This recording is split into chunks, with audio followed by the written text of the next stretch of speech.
ಆಮೇಲೆ ಊಟ ನನ್ ಬಿಟ್ಟು ಮತ್ತೆ ಯಾರು ಬರ್ತಾರೆ? ಯಾರು ಅಂತ ಕ್ಷಣ ಕೇಳ್ತಿರಲಿಲ್ಲ ನೀವು. ಇದೇನು ಸರೋಜ?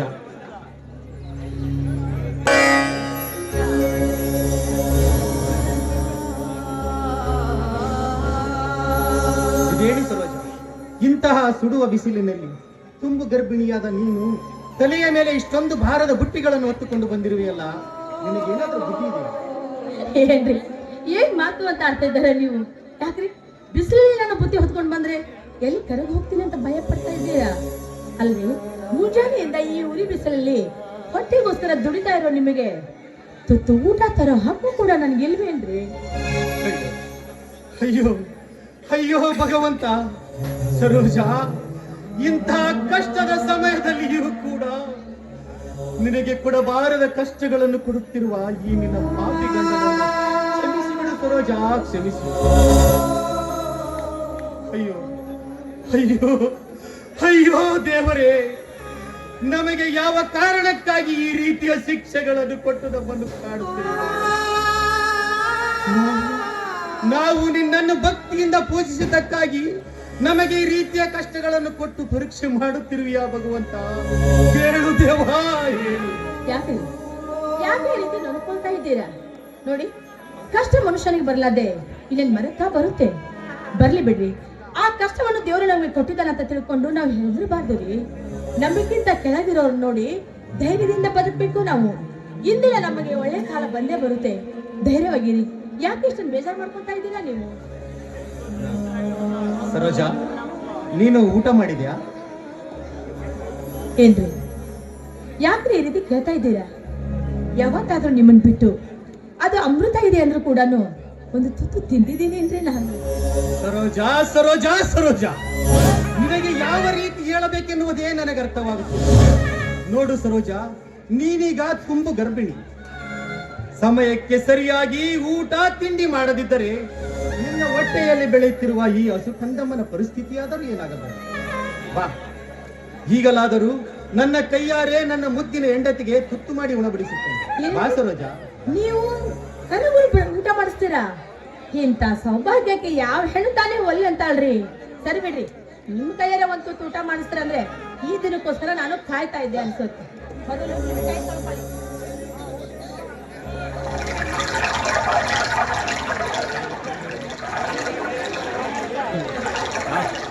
ಕೊಡಿ.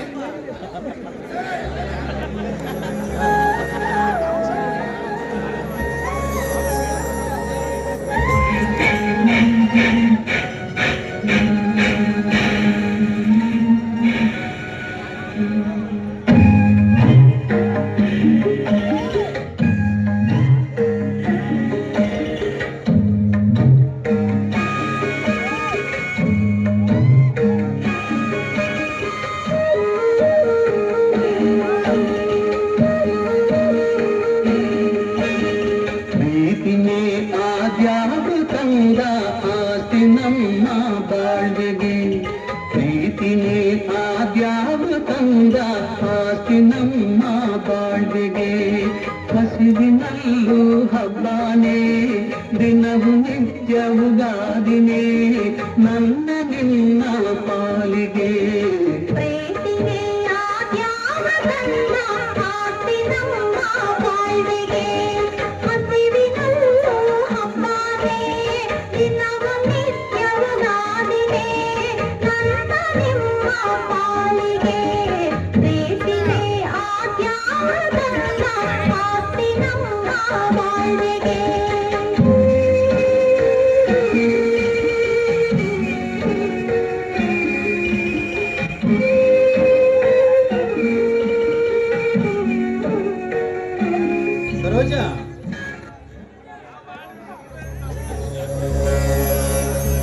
ಸರೋಜ, ಬಿಸಿಲು ಜಾಸ್ತಿ ಇರುವುದರಿಂದ ನೀನು ಸ್ವಲ್ಪ ಹೊತ್ತು ಆ ಮರದ ಕೆಳಗೆ ಕುಳಿತುಕೊಂಡು ವಿಶ್ರಾಂತಿ ತೆಗೆದು, ನಾನು ಇನ್ನು ಸ್ವಲ್ಪ ಹೊತ್ತು ಬಾವಿ ತೆಗೆಯುತ್ತೇನೆ.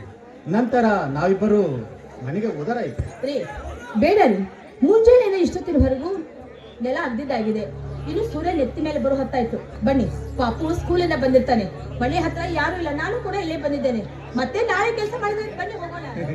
ಅಯ್ಯೋ ಹುಚ್ಚಿ, ಕೈ ಕೆಸರಾದರೆ ಬಾಯಿ ಮೊಸರು ಎನ್ನುವ ಗಾದೆ ಮಾತನ್ನ ನೀನು ಕೇಳ್ತಾರೆ. ನೋಡು, ಇಂದು ನಾನು ಕಷ್ಟಪಟ್ಟು ದುಡಿಯದಿದ್ದರೆ ಮುಂದಿನ ನನ್ನ ಮಕ್ಕಳು ಸುಖ ಸಂತೋಷವಾಗಿ ಬಾಳುವುದಾದರೂ ಹೇಗೆ? ಅದಕ್ಕಾಗಿ ಇಂದು ನಾನು ಕಷ್ಟಪಟ್ಟು ದುಡಿಯಲೇಬೇಕು ಸರ್. ಅದನ್ನು ಬಿಟ್ಟು ಆಯಾಸವಾಗುತ್ತದೆ ಎಂದು ತಿಳಿದು ವಿಶ್ರಾಂತಿ ತೆಗೆದುಕೊಳ್ಳುತ್ತಾ ಕುಳಿತರೆ ಜೀವನದ ಬಂಡಿ ಸಾಗುವುದಾದರೂ ಹೇಗೆ ಸರೋಜ? ಸಾಗುವುದಾದರೂ ಹೇಗೆ? ಅದಕ್ಕೆ ನಾನು ನಿಮ್ಗೆ ಬಿಡ್ಕೊಳ್ಳೋದ್ರಿ. ಎಷ್ಟು ದಿನ ಅಂತ ಈ ಸಾಹುಕಾರ ಕೈಯಾಗ ಜೀತದ ಹಾಗೆ ದುಡಿತೀರಿ ಅಂತ? ಬ್ಯಾರೆ ಎಲ್ಲರ ಹೋಗಿ ದುಡಿದ್ರೆ ನಮ್ಗೆ ಹೊಟ್ಟೆ ತುಂಬಾ ಊಟಾರ ಸಿಗುತ್ತ. ಒಟ್ಟಿನಾಗ ಹೇಳ್ಬೇಕಂದ್ರ ಅವ್ನ ಕೈಯೊಳಗ ಕಪ್ಪಿ ಮುಷ್ಟಿಯಾಗಿ ದುಡಿಯಾಕತ್ತೀರಿ ನೀವು. ಸರೋಜ, ನಾನು ಕೂಡ ಕಳೆದ 25 ವರ್ಷದಿಂದ ಆ ಸಾಹುಕಾರನ ಮನೆಯಲ್ಲಿ ಜೀತದಾಳಾಗಿ ದುಡಿತಲೇ ಬಂದಿದ್ದೆ. ಆದರೆ ಏನು ಪ್ರಯೋಜನ? ನಾನೆಷ್ಟೇ ಕಷ್ಟಪಟ್ಟು ದುಡಿದರೂ ಆ ಸಾಹುಕಾರನ ಸಾಲ ಮಾತ್ರ ತೀರುತ್ತಿಲ್ಲ. ಸಾಲದ್ದಕ್ಕೆ ಆ ಸಾಹುಕಾರನ ಹತ್ತಿರ ನಮ್ಮಪ್ಪ ಅದೆಷ್ಟು ಸಾಲ ತೆಗೆದುಕೊಂಡಿದ್ದಾನೋ ಆ ಸಾಹುಕಾರ ನಮ್ಮಪ್ಪನಿಗೆ ಅದೆಷ್ಟು ಸಾಲ ಕೊಟ್ಟಿದ್ದಾನೋ ಅದು ಕೂಡ ಗೊತ್ತಿಲ್ಲ. ಇದಲ್ಲದೆ ಆ ಸಾಹುಕಾರನಿಗೆ ನಾನು ಅದೆಷ್ಟು ದುಡಿದು ಕೊಟ್ಟಿದ್ದೇನೋ ಅದ್ಯಾವುದಕ್ಕೂ ಲೆಕ್ಕವಿಲ್ಲ, ಪತ್ರವಿಲ್ಲ. ಸರೋಜ, ಸಾಲದ್ದಕ್ಕೆ ನಮಗಿದ್ದ 2 ಎಕರೆ ಜಮೀನನ್ನು ಕೂಡ ಆ ಸಾಹುಕಾರ ನಮ್ಮಿಂದ ಕಿತ್ತುಕೊಂಡಿದ್ದಾನೆ.